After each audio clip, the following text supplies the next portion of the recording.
Okay, so my typical YouTube setup is radically different right now. I don't know why that is. Hopefully that can be resolved at some point. So anyway, if I'm not communicating properly, I apologize.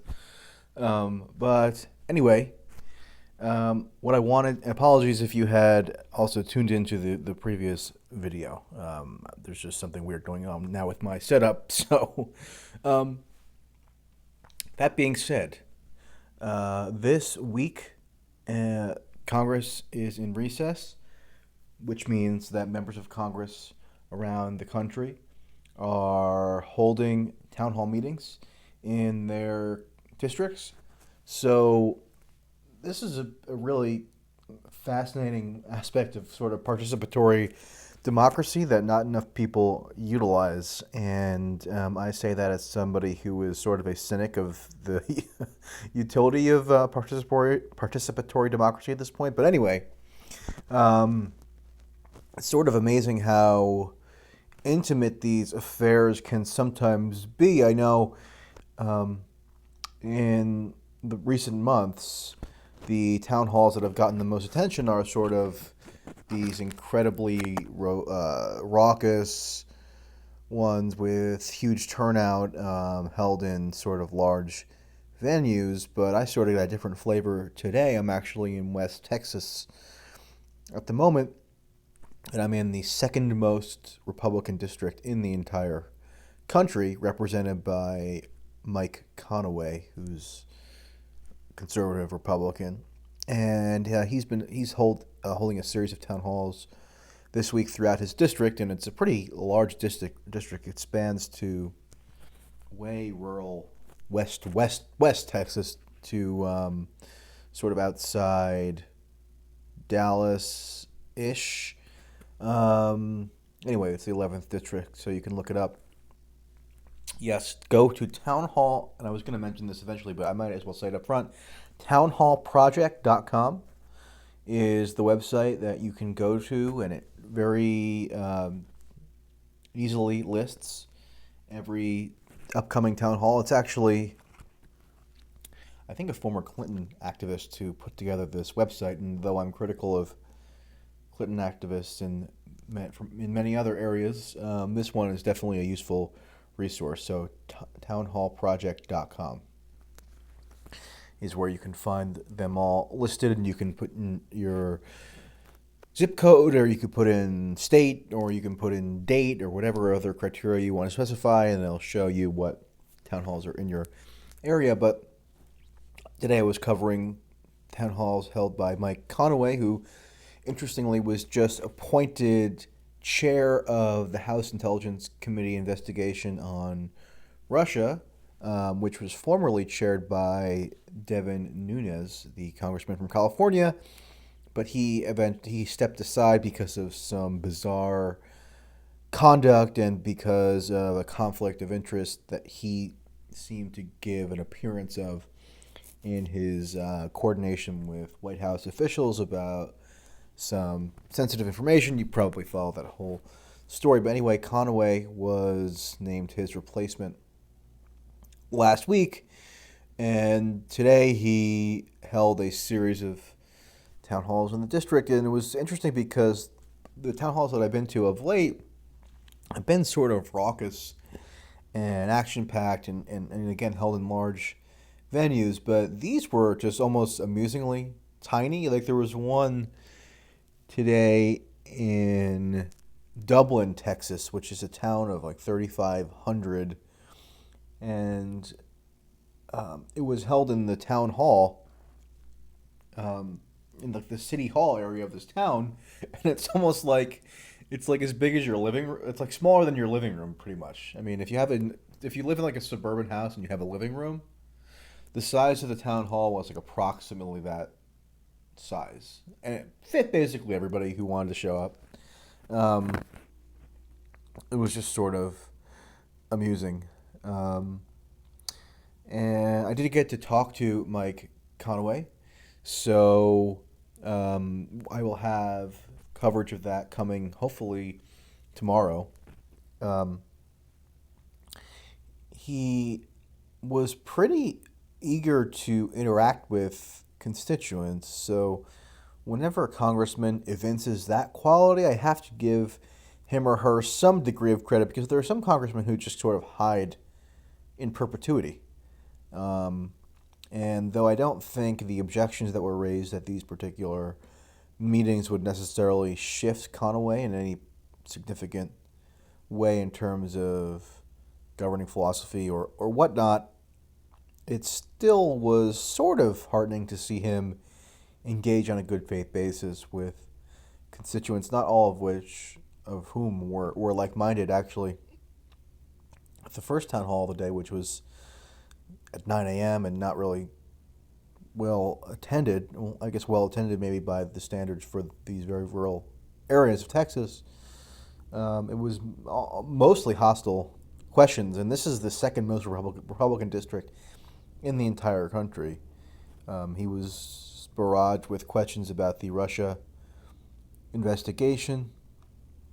I counted 7 questions having to do with Russia, um, which was sort of bemusing to me because, on the one hand, it seems obvious that people across the country would be relatively concerned, be concerned about the same issues relatively. Speaking of, everybody consumes the same mass media for the most part, but at the same time, when you're in these very sparsely populated areas, such as West Texas, and even there, people are showing up to these town hall meetings in basically the middle of nowhere and talking about, the ins and outs of this Russia investigation. It's sort of, um, I don't know. It just it struck me as bemusing, and it also gives you a sense of how connected people are across geographic region. I know that's not the most coherent thought, but anyway, um, another thing about this area, which I had never really been to prior to this trip, is that there is no cell phone service anywhere. I mean, uh, I know that sounds like an exaggeration. You can get a little bit of GPS, but the cell phone service is very negligible, and this is not an unhabitated area. I mean, there are some people here. It's rural, definitely, and it's sparse, but there's just no cell phone coverage anywhere.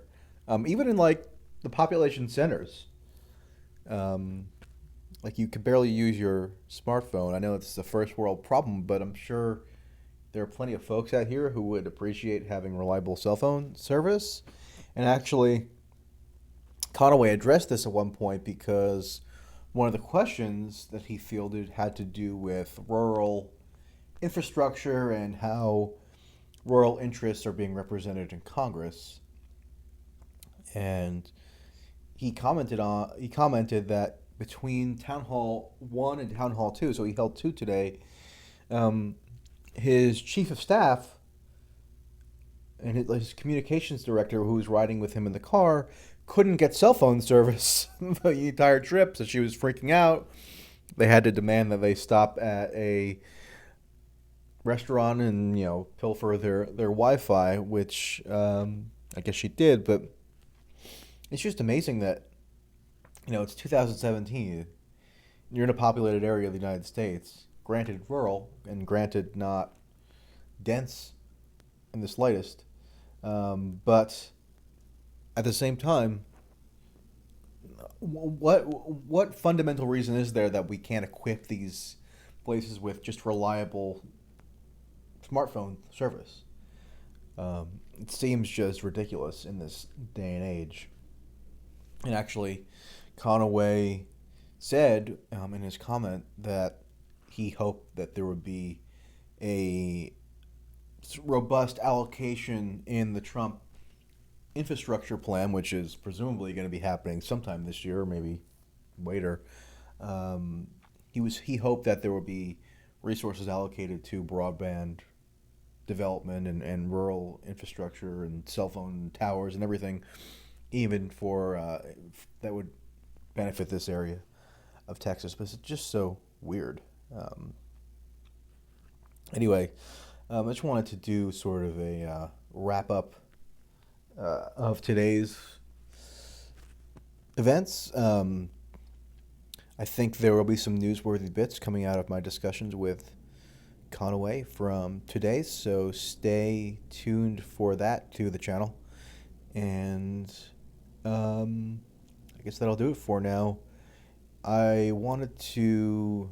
Uh, I thought maybe because I'm doing a late night chat, maybe I could take a couple comments if people want to just ask about anything that happens to be on their mind. Your comments do pop up on my phone as I'm speaking, which can sometimes be distracting, but at the same time, I'm learning to accept it. And maybe I'll do that on a specific occasion. Anyway, am I worried about North Korea? I was just thinking earlier, and I was scanning some of the news about North Korea, and admittedly, I'm not an expert in any sense in North Korea. It's something that's always been in the news on sort of an intermittent basis, so you sort of are compelled to at least know the basics of the situation and know at least what it entails vis-a-vis U.S. policy, but I haven't devoted nearly the attention to it as, say, Iraq, Syria, Libya, etc. But I was just thinking, North Korea now was hardly even discussed during the 2016 campaign. It wasn't a bone of contention, really. It wasn't as if the two candidates were vying to propose strategies for dealing with North Korea that were really in conflict. So it's just sort of this weird issue that sort of hovers in the background and every so often erupts because of a missile test or because of some kind of belligerent action that North Korea seems to be taking. And then Trump put out just a ridiculous tweet on the POTUS account yesterday and saying something along the lines of, it would be great if China dealt with North Korea, but we'll do it if they don't. And then it just ended with USA, U.S.A. I don't know what that was meant to signify, but yeah, it's definitely worrying. I mean, who knows? One false move, one intemperate remark, one kind of lazily crafted tweet, and something could be sparked that is very catastrophic. I think concerns about World War III are maybe a little bit overwrought, but at the same time, a world war wasn't necessarily conceivable to those who lived in an era where that preceded the two world wars. So it's something that we should be cognizant of. Do I think that the Syria attack was a false flag? Okay, first of all, the notion of a false flag is so is so bereft of meaning at this point that I almost want to banish use of the term. I mean, I would almost suggest to somebody who has a suspicion along those lines to use language other than the term false flag because it connotes just conspiracy craziness and is so easily dismissible that it doesn't even convey the point effectively that you're trying to relate. I have been going back and reading some of the coverage of the 2013 attack in Ghouta in Syria, which was cited by Obama as a catalyst for military action then in August, September of 2013. As we all know, it didn't end up happening because Congress didn't support it, and so he abandoned that proposal. But if you go look at the coverage of that particular attack, there is more. Every subsequent investigation, seemingly, into the genesis of that chemical attack in 2013 cast doubt on the prevailing explanation for who was responsible. So almost immediately, the Obama administration and the U.S. intelligence services concluded with absolute certainty that Assad was responsible. And even though it didn't seem to be at all in Assad's tactical interests to simply just gas wide swaths of civilians, nevertheless, it was accepted as a truism that Assad was culpable, and therefore the U.S. had a moral imperative to punish him for that act. But if you go and look at the investigations that were carried out in the aftermath, for example, by Theodore Postel, who was a highly renowned scholar at MIT in concert with others, and maybe I'll do a video on this at some point specifically, but in 2014, Theodore Postel and colleagues released a study, and I tweeted about this recently, I think maybe yesterday or the day before, and they concluded that the U.S. government's explanation for the Ghouta attack was, quote, impossible. Looking at the aerodynamics, looking at where the rockets could have landed in comparison to where the purported air bases were, they just concluded that on its face, the government explanation for that event was just not technically feasible. And that was corroborated by reporting by Seymour Hersh, who basically said that the administration's story was basically a farce. And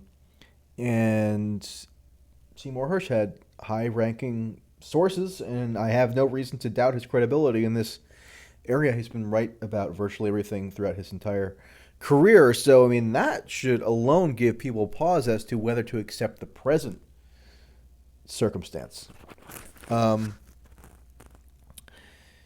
So when people talk about a false flag, I mean, there was some, if you think about, would it have been in the interests of the rebels or the opposition or whatever you want to call them in 2013 to provoke the United States to take some kind of punitive military action against Assad?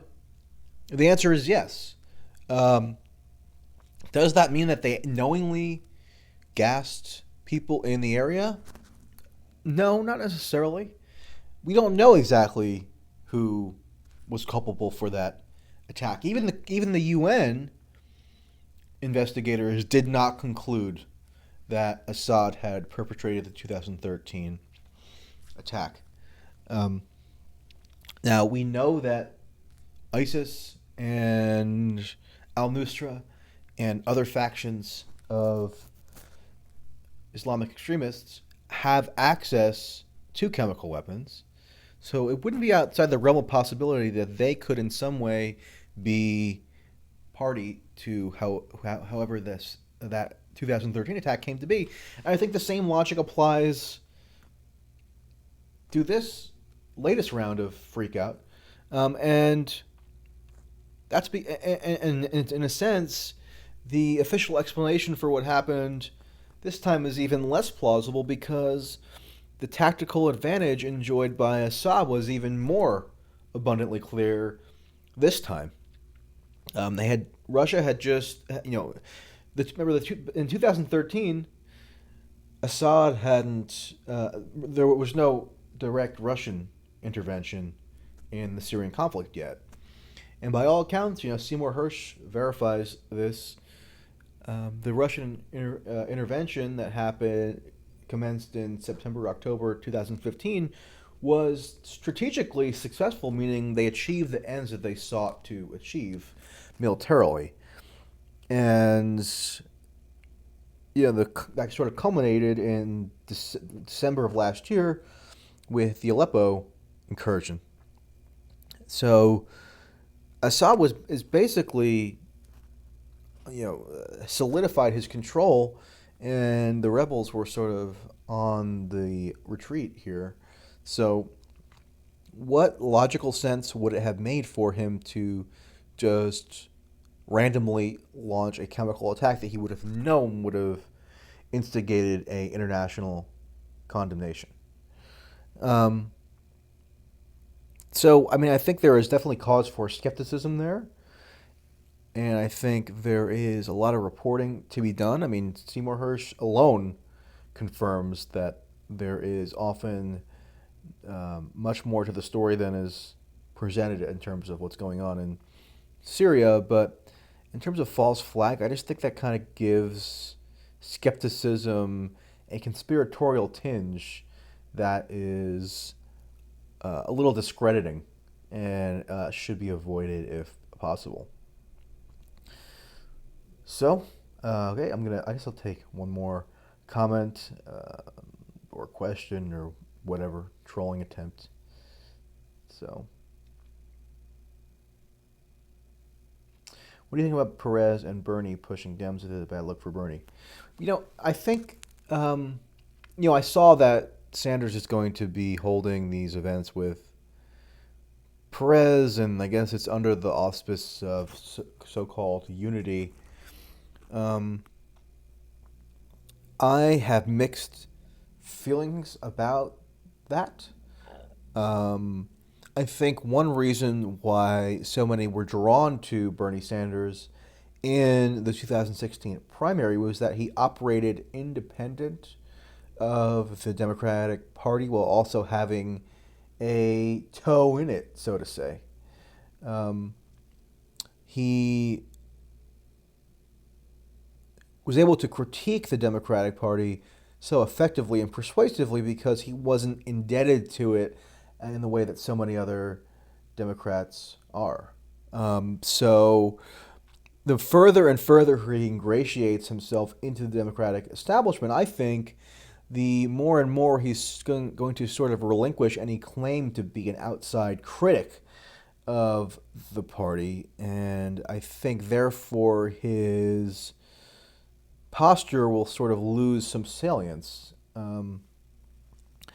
So